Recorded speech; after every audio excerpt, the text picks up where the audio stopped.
करंजाडे येथील शाळेचे मैदान नागरिकांसाठी केले खुले।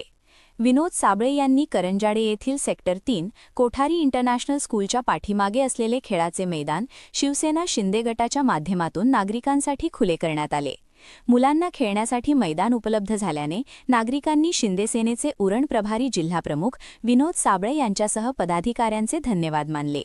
शाळेचे मैदान शाळा संपल्यानंतर आणि सुट्टीच्या दिवशी तेथील स्थानिकांना मुलांना खेळण्यास मिळावे असा सिडकोचा नियम आहे। मात्र बऱ्याच ठिकाणी त्या ठिकाणी सिडकोच्या या नियमाला बगल दिली जात आहे। कोठारी इंटरनॅशनल स्कूल करंजाडे या शाळेच्या मागील खेळाचे मैदान देखील शाळेच्या वेळेव्यतिरिक्त इतर मुलांना खेळण्यास दिले जात नसल्याच्या तक्रारी शिवसेना शिंदे गटाचे विनोद साबळे यांच्याकडे आल्या होत्या। त्यानुसार त्यांनी शाळेशी संपर्क साधला आणि शाळेच्या वेळेनंतर हे मैदान येथील स्थानिकांना मुलांना खेळण्यास मिळावे अशी मागणी केली। अखेर रविवार 28 डिसेंबर रोजी हे मैदान येथील स्थानिकांना मुलांना खेळण्यासाठी खुले करण्यात आले। यावेळी मुलांच्या पालकांनी तसेच मुलांनी शिवसेना शिंदे गटाचे आभार मानले। यावेळी शिवसेना शहर प्रमुख मिरेंद्र शहारे, महिला शहर प्रमुख अंजू सिंग, महिला शहर संपर्क प्रमुख अर्चना शिद्रुक, सेक्टर 4 शाखा प्रमुख राजाभाऊ नलावडे, उपशाखा प्रमुख राहुल सुखसे, उपशाखा प्रमुख दत्ता आतकरे, वैद्यकीय शहर प्रमुख गोरखनाथ नागरगोजे यांच्यासह अनेक जण उपस्थित। मी पंकज बांगर साविंदरमध्ये राहतो। गेले आम्ही 5 वर्ष करंजाडीत राहतोय, पण आम्हाला मुलांना खेळायला जवळपास ग्राउंड उपलब्ध नव्हतं। तर साहेब आणि साहेबांच्या सहकार्याच्या वतीने आम्हाला मुलांसाठी एक हक्काचं खेळण्यासाठी ग्राउंड उपलब्ध करून दिलं आहे। तुम्ही खूप चांगल्या टायमामध्ये आम्हाला उपलब्ध करून दिलं, जे सकाळी 7 ते संध्याकाळी 8। म्हणजे कसं आहे की काही माणसं दुपारी काही सकाळी आपापल्या परीने आपापल्या सोयीने खेळू शकतात। याबद्दल आम्ही खरंच मनापासून मुलांकडून तुम्हाला धन्यवाद थँक्यू। आम्ही गेले 7 वर्ष राहतो, पण आमच्या मुलांसाठी तुम्ही खेळण्यासाठी कोणतं ते आपलं ग्राउंड तुम्ही उपलब्ध नव्हतं।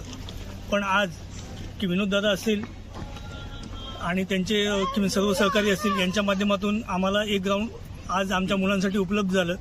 खरंच त्यांचे आभार मानावे तेवढे थोडेच आहेत। आणि करंजाडेचा विकास होण्यासाठी ते जे प्रयत्न करत आहेत तर त्यासाठी तर त्यांना खूप खूप शुभेच्छा। आणि असंच काम करता आम्ही कायम तुमच्या पाठीशी आहोत। आणि असंच की करंजाडेच्या भवितव्यासाठी आणि आमच्या मुलांच्या भवितव्यासाठी असेच प्रयत्न करत राहा। तुम्हाला खूप खूप धन्यवाद।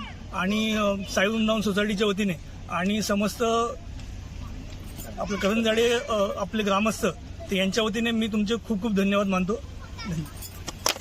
खरोखरच की करंजाडे शहरामध्ये गेली 15 वर्ष झाला करंजाडे शहर आमचं विकसित होत असताना सिडकोच्या माध्यमातून इथे ग्राउंड उपलब्ध होता, परंतु कोठारी जे प्रशासन आहे त्यांनी ते शाळा सुरू केलेली आहे, त्यांना हा दिलेला आहे। परंतु त्यांच्या शाळेच्या व्यतिरिक्त म्हणजे शाळा संपल्याच्या नंतर तो सार्वजनिकरित्या असायला हवं होतं अशी त्यांना अट टाकलेली होती। परंतु दुर्दैवाने त्यांच्याकडं आमच्या नागरिकांनी मागणी केली होती, परंतु ते त्यांना साथ देत नव्हते।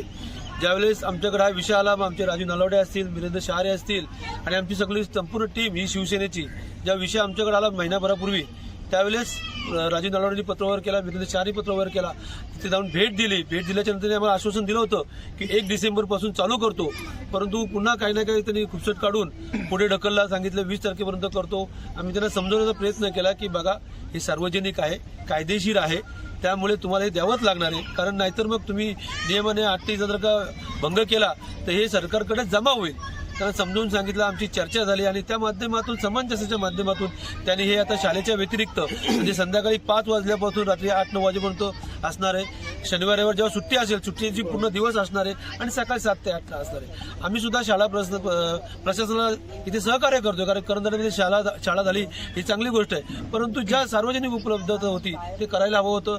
चला उशिरा का होईना त्यांनी सहकार्य केलं, त्यामुळे त्यांचेही आभार, आमच्या संपूर्ण टीमचे आभार। आणि करंजाड्यातील नागरिकांना एवढंच सांगू इच्छितो की जिथे जिथे प्रश्न असेल तिथे आमची शिवसेना उभी असेल। मग तुमचा पाण्याचा प्रश्न असू द्या, रस्त्याचा प्रश्न असू द्या, गटारांचा प्रश्न असू द्या, प्रत्येक प्रश्नावरती आम्ही आवाज उठवला। आणि सर्वसामान्य जनतेच्या मागे आज एकनाथ शिंदे साहेबांच्या नेतृत्वाखाली आम्ही काम करत असताना साहेबांचं एकच ध्येय सर्वसामान्य नागरिकांना उपलब्ध आपण झालं पाहिजे। सर्वसामान्यांच्या ज्या समस्या आहेत त्या आपण सोडवल्या पाहिजेत आणि त्यांच्या आदेशाने आम्ही हे सगळे काम करतोय। आणि असंच करंजाड्याचा हा विकास करण्यासाठी आमची संपूर्ण करंजाड्याची शिवसेनेची टीम, महिला आघाडी असेल, युवा मोर्चा असेल, सोशल मीडिया असेल, फादर बॉडी असेल, हे सगळे आमचे शाखा प्रमुख, उपशाखा प्रमुख, शिवसैनिक म्हणून आम्ही कायमस्वरूपी या करंजाड्याच्या विकासासाठी आम्ही कटिबद्ध आहोत।